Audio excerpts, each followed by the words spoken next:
Hope this is Bob from the police. Hope you guys are having a good morning. Um, there was some misunderstandings yesterday. Okay, I went to Eli's hearing and I watched him get shafted. I went there 2 days in a row, and it was a railroading, right? And DA was driving the train. Okay, um, Eli thanked me for supporting him and stuff like that. I wasn't there to support Eli. Never was there to support Eli. Never wanted to support Eli. I sat on the prosecutor's side, right? And watched it. I was absolutely disgusted in the hearing. And I knew that it would happen the way it happened. Um, he was found not guilty of trespass and harassment, but is found guilty of assault 4, or no, yeah, assault 4, um, against Dorothy Elmore, which is an elderly black lady that works at City Hall. Yes, Eli has an issue with black ladies in authority. He's got a chief of police has an anti-stalking order, and her name is Danielle Outlaw. So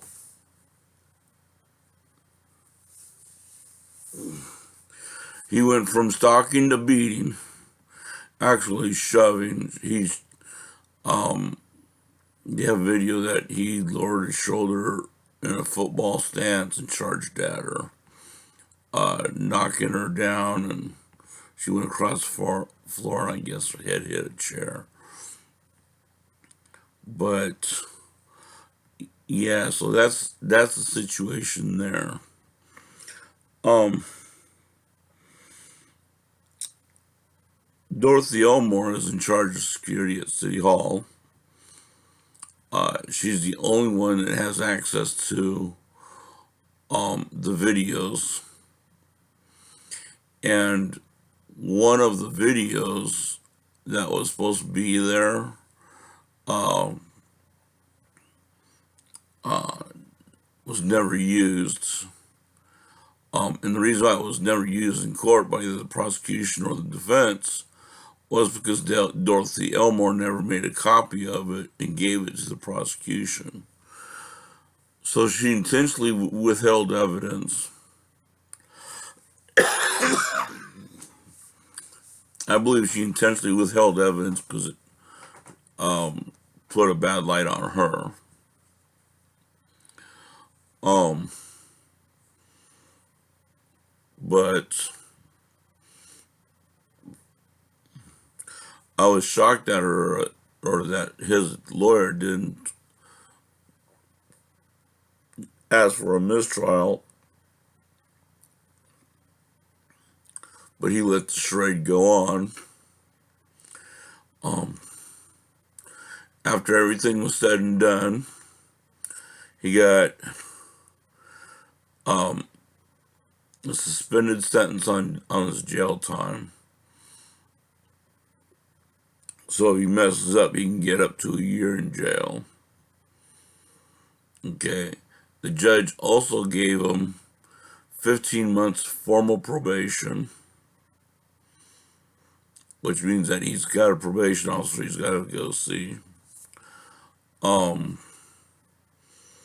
And then he's got 4 days in jail, and those 4 days are to be served during the weekends and one day on the weekend, on each weekend. So for 4 weekends, he has to report to the courthouse and do his day, which to me is messed up. let him do all 4 days. Um,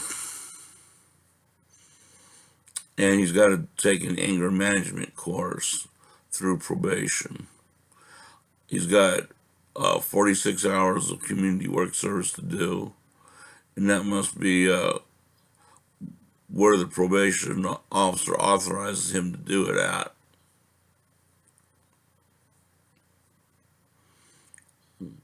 And he's to stay away from Dorothy Elmore, and he's to follow all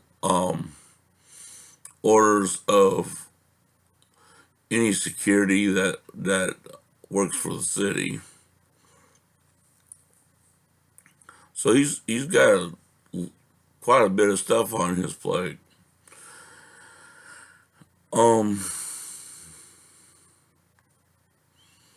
But yeah, I wasn't there to support him.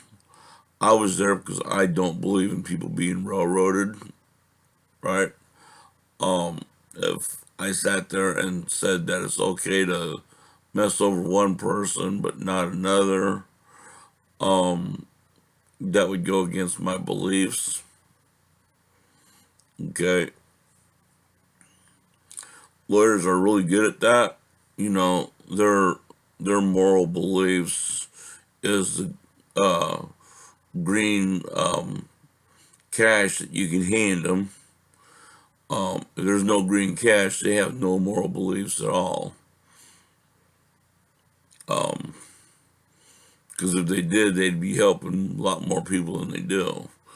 Instead, what happens if you walk in there and they'll go, okay, we want a $3,000 or $10,000 deposit.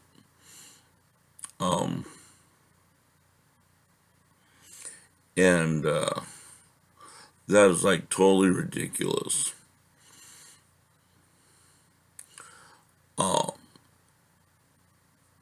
He's got a decent lawyer, but like I said, you know, lawyers depend on money. So, if someone went up to him and said, "Yeah, the police violated my rights. Can you help me out?" It'd be all about, well, where's the money? And I'll be happy to help you out, but I need my cash deposit. You know, attorneys call it a retainer fee. But yeah, but yeah, I mean, I'd be beside myself if I didn't sit there and say that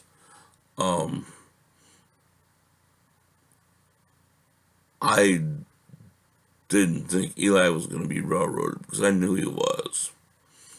At the end, they had two people in plain clothes that came in and sat down in the back, and they waited until the verdict came in. Once the verdict came in, they went up, talked to the DA, and then left. I found out later on that they were head DA people. That's basically supervisors over all the DAs. And even though Eli was facing misdemeanor charges, he had a felony DA represent the state, and that's sad. That's sad when they have to change the procedures to make sure that they can do what they can to mess someone over. And the court allows it. Court says, yeah, we don't care. It's more money to us, so mess them over. And I just think it's absolutely disgusting. That's not the way the forefathers thought of the Constitution. And our court system has changed the way the courts are set up in the Constitution almost 180 degrees. If you're a defendant, you have a right to a lawyer.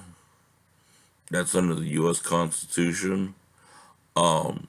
You have a right to be tried by a jury of your peers. You're entitled to a court hearing and stuff like that. And when you go to trial in a traffic case, you have a biased judge that's biased toward the officers anyway, because if you sit there and testify, hey, I wasn't going 65, I was going 55, and the speed limit's 55, and the cop comes in and says, no, I clocked him at 65, the judge is going to believe the cop over you. Not because the cop believed you a liar, but because the cop's part of the state. And yes, so is the court. The court is part of the state too. And they'll try to get you to believe that, yeah, well, they're different branches of the state, so therefore, it doesn't matter. It's still the state. So I just wanted to clarify that I was there because of my moral beliefs. I believed Eli was going to get railroaded, and he was. And I didn't think Eli was going to get a fair hearing, and he did not. And I figured the state was going to do something, like bring in a special prosecutor or something, that deals with felonies, a real good one. And they brought in a shark. So, and I wanted to bring up my moral beliefs, that,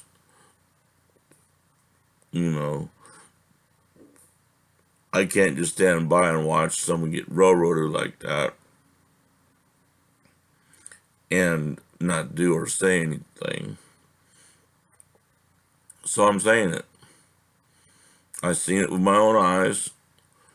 I didn't have to listen to what other people had to say. I seen it with my own eyes. Heard the closing arguments. And when Eli's attorney sat there and said that he closed arguments, said she was a police officer and an assistant police chief, and she intentionally withheld evidence and she intentionally lied in court. The prosecutor stood up and objected. When everything was said and done, that was allowed to stand. It just shows what kind of people that we have working with us, and it shows what kind of court system we have. This is Bob with From the Police signing off.